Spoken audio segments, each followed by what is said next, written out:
everyone, it's Michelle with Stamping with Michelle. I am here with another Learn to Stamp video. Today I'm going to teach you how to do two-step stamping.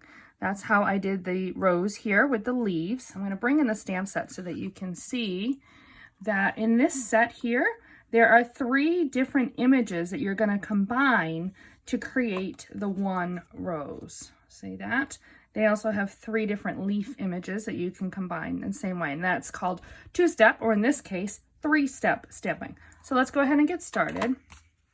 I'm going to bring in my label here. This is cut with the Celebrations label, and I'm going to bring my stamps in, and I want to point out something. The first thing that I like to do when I'm going to be working with two-step stamping is to figure out the orientation of the stamp. And in this case, you've got kind of this flat part along the bottom of each of the images. See that? And what I did is I took a marker, a Sharpie, and I just wrote a number 1, a number 2, and then a number 3. And that is going to help me to line up these images when I'm stamping them, so I know how to orient the images. When you're stamping with two-step stamping, I like to think of this in layers.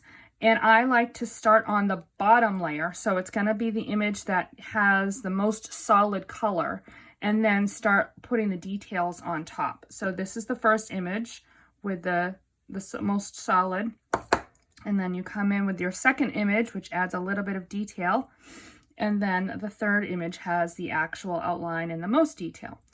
So, and of course, you want to start with lighter colors and work up into darker colors so that they'll show.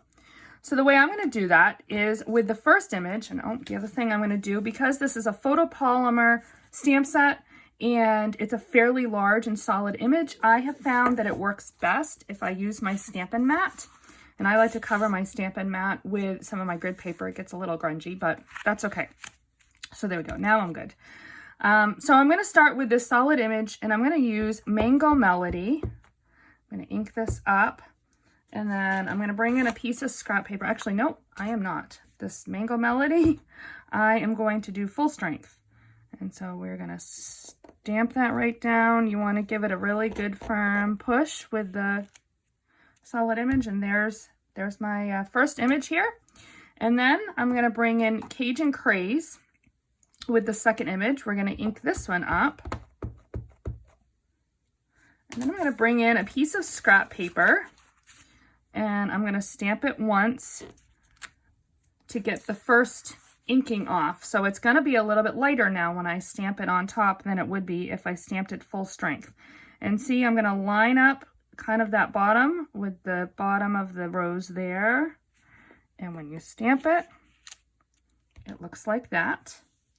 And then we're going to bring in our detail, our top layer, and we're going to use Cajun Craze again, but this time I'm going to stamp it full strength.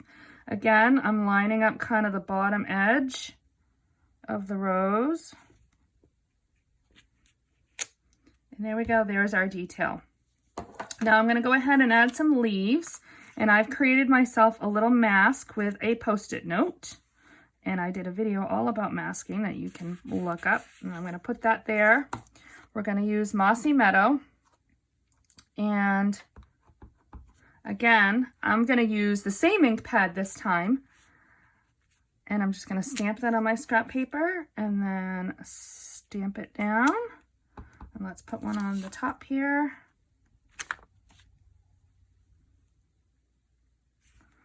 Like that. And then we will add the detail. So you can create the multicolors or the different colors by using the same ink pad and just stamping it off once or twice even, or by using multiple different colors and different shades of ink. And there you go. Let me bring the completed card in here for you again, and that is how you do your two-step stamping. You can order any of these supplies by going to my website at www.michellebreton.com. Have a great day.